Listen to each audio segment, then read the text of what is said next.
inyo upang mahayag ang kadakilaan ng Diyos. Sa mabuting balita, mga minamahal ko pong kapatid, inilarawan sa atin kung paano nagturo si Jesus sa sinagoga at kung paano siya nagpalayas ng demonyo. Binigyan tayo ni Jesus ng panibagong kalakasan at pag-asa sa buhay. Jesus taught the people in the synagogue sa pamamaraang hindi katulad ng mga eskriba. Puno si Jesus ng karunungan, hindi lamang sa batas ng tao, kung hindi pati na rin sa batas ng Diyos. Nagbigay ito sa mga tao ang pagtuturo ni Jesus na maging malakas at maunawaan ang pangyayari sa kanilang buhay. Kaya naman, kapag nakilala na natin si Jesus sa ating sarili, nauunawaan na natin ang mga pangyayari sa atin pong buhay. Sa pagdiriwang po natin ang kapistahan po ng Black Nazarene o ng Nuestro Padre Jesus Nazareno, ipinapaalala sa bawat isa po sa atin na ang pagkakaroon po natin ng kalakasan at ng pag-asa sa buhay ay ipinapakita po niya kung paano po niya tayo tinutulungan sa atin pong buhay. Na sa kabila po ng atin pong mga paghihirap, na sa kabila po ng mga problema natin sa buhay, nakita natin si Jesus kung paano dinala at kung paano pinasan ang bigat ng krus. Hindi po ang bawat isa sa atin ay nagdaraan lamang po ng bigat ng atin pong mga buhay. Ipinakita sa atin ni Jesus na kasama niya tayo o kasama natin si Jesus sa bawat oras ng atin pong paghihirap, kasama ni Jesus o kasama tayo ni Jesus sa pagbubuhat ng atin pong mga problema sa buhay. Mga kapatid, sa mga pagkakataong itong ipinapakita ni Jesus na kasama niya tayo o kasama natin siya sa atin pong pagbubuhat ng bigat sa buhay, it leads us to hope. Binigyan ni Jesus ang bawat isa po sa atin ng pag-asa upang buhatin ang krus natin sa buhay. Kasi ang akala po natin na sa paghihirap na dinadala po natin sa buhay, nakakalimutan na po natin na humingi ng tulong sa Diyos. Na akala po natin puro pasakit na lamang po ang binibigay ng Diyos sa atin pong mga buhay. Lagi pong negative yung nakikita po natin sa pagbubuhat ng krus. Pero hindi po natin nakikita yung positive side na ibinibigay ng Panginoon sa bawat isa po sa atin. Tayo ay pasan-pasan ni Jesus. Tinutulungan tayo ni Jesus na kahit sa anong hirap ng atin pong buhay, kasama natin si Jesus na nagpapasan ng atin pong krus.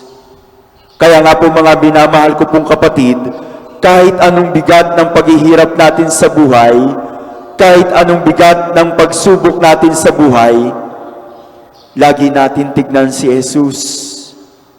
Si Jesus na kasama nating naglalakbay sa daigdig na ito upang ipabatid sa bawat isa po sa atin na bibigyan niya tayo ng lakas, bibigyan niya tayo ng pag-asa kung ang bawat isa po sa atin ay nakikilala ang atin pong Panginoong Hesukristo.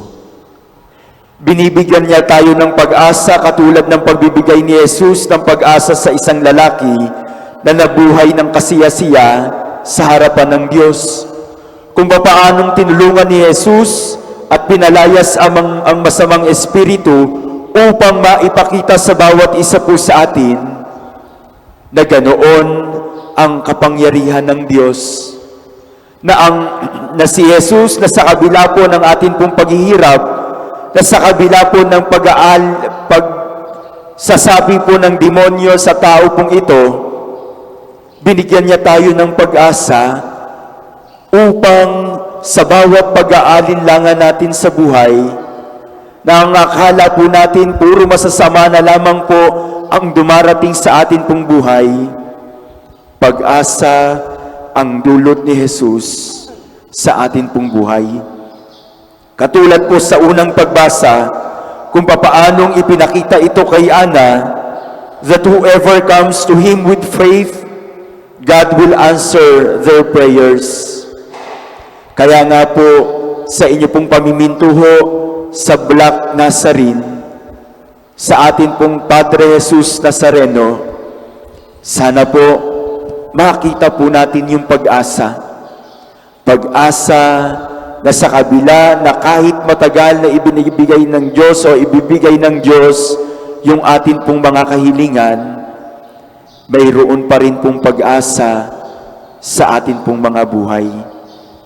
Mayroon pa rin pong pag-asa sa atin pong mga puso.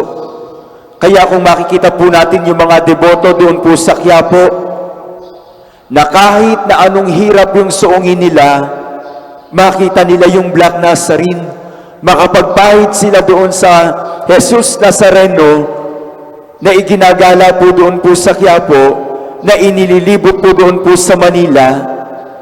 Nagbibigay ito ng pag-asa sa kanila pong buhay. At ito po yung itinuturo sa bawat isa po sa atin, na ang pamimintuho natin sa Nuestro Padre Jesus Nazareno ang magbigay nawa ng pag-asa upang harapin natin ang pagsubok natin sa buhay. Mga minamahal kong kapatid, ako din po ay minsan nang napunta sa Quiapo. Humingi na din po ako ng tulong at ng panalangin doon po sa Nuestro Padre Jesus sa Quiapo. Dumating po kasi sa akin pong buhay na yung kagustuhan ko pong mangibang bansa para makatulong po sa akin pong pamilya, yung dumating po sa akin pong buhay na hirap na po ako, yun po yung tinakbuhan ko sa buhay. Yun po yung nagbigay ng consolation po sa akin. Yun po yung nagbigay ng pag-asa po sa akin kung papaano ko po harapin yung mga pagsubok sa buhay na mayroon pong pag-asa sa akin pong puso. Dininig ng Panginoon ang akin pong mga panalangin. Hindi man po sa pagpunta ko po sa ibang bansa, pero mas ipinakita ni Jesus sa akin pong buhay kung papaano ko siya kikilalanin, kung papaano niya binigyan ng kalakasan ng akin pong buhay, kung papaano po niya binigyan ng pag-asa ang akin pong buhay, na sa kabila ng mga problema sa buhay, na sa kabila ng mga problema na kinakaharap ko po sa buhay, hindi po niya ako iniwan. Ipinakita ni Jesus na sa pagpapasan ko ng krus ng aking pong paghihirap, tinulungan po niya ako. Sinamahan po niya ako magbuhat ng krus na ito hanggang maipamalas ni Jesus sa akin pong buhay ang tagumpay na akin pong inaasam.